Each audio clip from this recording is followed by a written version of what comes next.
Hi, welcome to Wanderlusting Lawyer, where I talk about all things related to the Camino de Santiago pilgrimage hike that goes traditionally through Spain, but also through many other countries in Europe.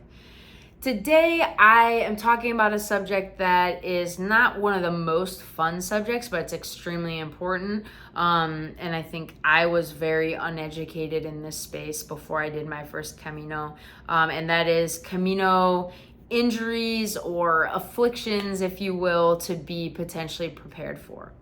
I, of course, was prepared for some common ones, which I will discuss here as well, and others I was totally unprepared for and I actually suffered from. So stay tuned for the whole video because I'm going to have some really important ones throughout that you probably aren't thinking about if you haven't done a Camino yet or you're not a big hiker. So first one I'm just going to cover really quickly is, of course, the big one. If you had to guess, what would it be? Blisters. I have an entire video about blisters. I talk about products that I like, my theory behind things that can cause blisters. Are they actually preventable? Things like that I will link to. But blisters traditionally are caused, right, by friction. So the rubbing of your skin against, maybe against your sock, inside your shoe. I have gotten those, and I also suffer from just a miserable type of blister that is quite difficult to prevent called a pinch blister. I have pinky toes that turn outward, and that skin gets compressed as I'm walking, especially longer distances. If I don't give myself enough rest time, then those become blisters on the sides basically the entire under fleshy side of my pinky toes becomes a blister. And if I don't give it a day or two to dry up, it continues there. So blisters can be miserable. They can make your Camino miserable. I walked through them and it stunk. I think I have some ideas about how to try to prevent them next time. We're gonna see. But yeah, you gotta be aware of blisters. You need to figure out what it is you want in your kit. I have some videos about things I love to prevent and or treat blisters, but you gotta be prepared for those and know that no matter how much you do prepare, you are likely to still get at least one blister. A lot of people love to post in the groups and everything. They never got a blister. That's amazing for them. I'm super happy because a blister stinks. But honestly, if I hadn't had my blister experience on the Camino, I don't think it would have been the same Camino. That was my meseta difficulty. Like, that was my meseta. And looking back, it was like so much of that challenge, all like the mental struggles I went through the day-to-day was related to my blisters, and that made the experience, as cheesy as that sounds. The second thing to be aware of is tendonitis. I heard stories of people having to stop because of Achilles heel tendonitis. I didn't suffer from that, thankfully. I think that is caused in general by a shoe or a boot that is not supportive enough. I saw someone suffering from that just was wearing regular like running tennis shoes. But tendonitis in general, kind of anywhere in your body. The first problem I had on my first Camino, before I had any blisters or anything else, was like a kind of like a deep, dull ache pain in the side of my calf, my right calf. I just think it came from I had never walked that far for that many days. I think it was like maybe day 5 or 6 that I started to feel it. Luckily, it didn't stick around. My body adapted and it went away. But you can feel you're doing all the right things and still get aches and pains in places, and tendonitis is a big one. So people love Voltaren gel, kind of like a extra strong Bengay. You can get it over the counter in Spain. I can't remember. I thought I remembered seeing that as now you can buy it over the counter in the US, but it may still be prescription only, but it's cheap. Buy it in Spain or France. A lot of people use that to deal with kind of those tendonitis related aches and pains. This next one, I'd be curious to know how many of you guys had the same thing. And it may be that the pack I wear, as much as I love it, is not actually the best for my body, or it more likely is the fact that it runs on the heavier side. I talk very candidly about the fact that I'm not a 10% body weight rule person. I bring what it is I want and need. I always use almost everything. I like that. But difficulties with additional pack weight do exist. And one of the ones that I've had that may be related is bruised collarbones. So the nice thing about this is that it is temporary. I liken this, if you've ever done surfing, to the bruised ribs that you get like up here when you do your first few days of surfing. And I've always heard it explained as you have to get like a light layer of cartilage built up over your ribs from paddling out as your ribs are rubbing against the board. And then in a day or two, you don't feel it anymore. Well, I mean, we don't really have much padding here, and the straps sit here. Even if, you know, the majority of the weight is supported on your hips. If you're not using the load lifter strap, the straps that are up here correctly, or it's heavier or whatever the case may be, you know, weight is being distributed across here. I don't know, maybe I have more pronounced collarbones than normal, but be prepared for tenderness here. It wasn't like a debilitating pain. It was just, they were quite tender. And there were times that I actually would totally take off my load lifter. How do I not remember the name? The straps that are up here, I would take them off and let my pack sit back. That helped a lot, and that really pushed the weight down to my hips. But again, it went away after a couple days, happened on both Caminos, and never had a problem after those first few days. So next time, I'm gonna try to train it out. I'm gonna try to get that, like, I'm gonna try to hike with an extra heavy pack to try to get that out of my body system and get ready so I don't have it on the Camino. Here's kind of a funny one. Acne and or back knee. So acne on your back. Your back, even if with a trampoline style suspended mesh backpack, I mean, there's still a layer of that against your shirt, which if you're anything like me is probably drenched in sweat, especially in a summer Camino, and it's constantly rubbing against the skin. I know I had a reaction on my first Camino. I definitely in general enjoy at this point in my life fairly clear skin. I've gotten pimples on both of my Caminos because I'm sweating. I'm constantly putting on sunscreen, sometimes bug spray, and you know, you wash your face in the morning at night, but throughout the day, I mean, it's just very easy to get clogged pores. So don't be surprised if even in your later, out of your 20s, later years of life, you're still having these breakout incidents. And yeah, no one really cares, except I did, but I got over it. Sunburn and heat stroke. Of course, this is always going to be a concern on the Camino. Not always, sorry. This is going to be a concern if you're walking a Camino in a place that is enjoying abundant sunshine. This can still happen even in the winter, especially if you're doing something like the Via de la Plata that leaves from Sevilla. The sun is strong there pretty much all year round. I think the worst sunburns I've ever gotten in my life have been in Spain. And heat stroke. Relatedly, dehydration if you're not getting enough fluid.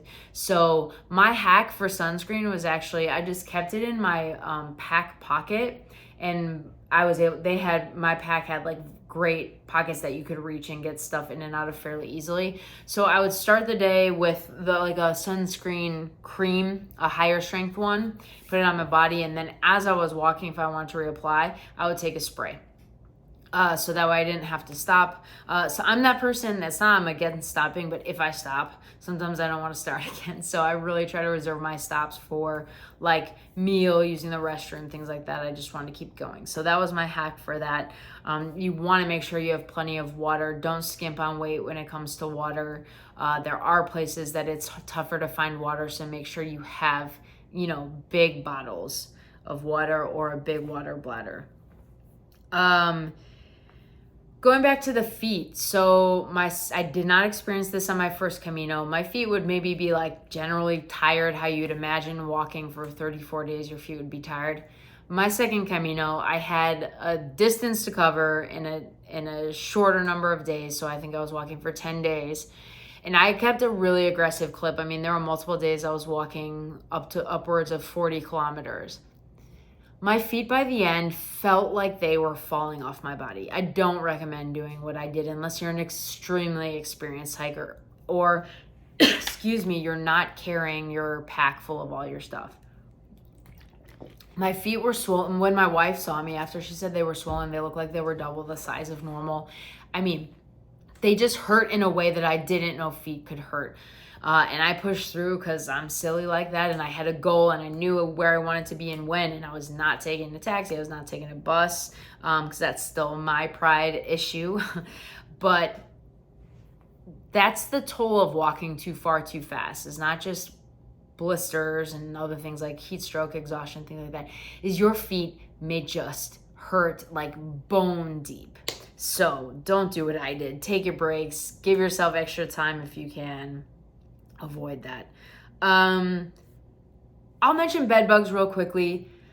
I suppose this is related to other insects as well. I actually did get a lot of mosquito bites on my first Camino around Puente la Reina. They were just very active in the end of June for whatever reason during that time. But I had no at least visible sign that I was ever bitten by bed bugs. I knew people that were. I've read that sometimes some people get bitten and they have no reaction. I suppose that could be the case. But, you know, it is possible that you may end up getting bitten by bed bugs or other insects and have some type of reaction. So that's obviously good to know if at all possible before you go. I don't have a dedicated video on bed bugs. I think because, knock on wood, I haven't had any issues with them yet. You know, I don't put my pack on my bed. I tried to look at the mattress before I laid down. A lot of places now have like a plastic cover on the mattress, which is not great for like sleeping quality, but is pretty effective, I think, at helping with bed bugs. You just got to be prepared that this is something that you might struggle with. And I felt like I just told myself it wasn't going to happen to me, and it didn't. So try for like a positive like energy thing if you're into that, but just something to be aware of. The next one is injury from falling. And I don't want to scare you, but I do bring this up because I did fall. I fell on my second Camino when I was just going. So there's a pretty narrow path. There are a lot of places have pretty narrow paths because it was a lesser walk to the Camino Aragonés. Like definitely only room for one person on the path. And I just ate it. My shoe hit a rock. I'm a little clumsy anyway. Like I do trip sometimes. I rarely fall.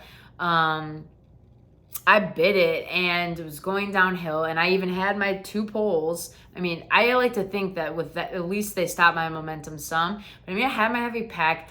I ate it. I had a big cut in my knee. And that was pretty scary, like the moment as you're going down, but that was it. I had bruised and cut my hand, but it was very minor, luckily, but I could have busted my ankle. I could have busted my knee. Looking back, what would I have done differently? I don't know. I was probably like singing to myself like I usually do and just wasn't really paying attention. So I would have been more prudent about that. But it is something that can happen. That's why I highly, highly recommend having hiking poles. If for no other reason than when you come across a downhill, if they're attached to your pack, pull them out. Make sure you use them as you're going downhill. Like I said, even if it doesn't prevent you from falling, it can prevent you from falling in a way that gets you injured. And the last one, I'm looking at my list here, and I think this is my last one. Yeah, I hope you've stuck around because this is one of the most important ones I think that I see come up all the time that people are the most confused by, and which I suffered on my second Camino. Again, I think because I was walking too far, too many days, and it was pretty hot out. This is what they call, or sometimes golfers or hikers rash. I think there's an official name, something vasculitis. It is basically, the way I can describe it is an itchy, red, pretty angry looking rash that can cover any part of your leg. I think it tends to be in the lower part, kind of from the ankles up. So mine was the back of my calves, both of them. And it felt like the skin was kind of on fire. It was not fun. I think I definitely did it to myself. I never got this on the Camino Francés, but one of the people I hiked with the most, she got it. It went away for her. It did not go away for me my entire 10-day Camino. It did go away a few days after I stopped walking. So if you see this, I mean, don't be scared that it's permanent. It should go away once you're able to give yourself a break from walking, but that can be tough, right? If you're on the Camino. I didn't take a rest day on the 10-day Camino Aragones. So if you come across this issue, if you can, I highly, highly recommend taking a rest day, or at least doing a few very, very short days, like 10, 12 kilometers or fewer.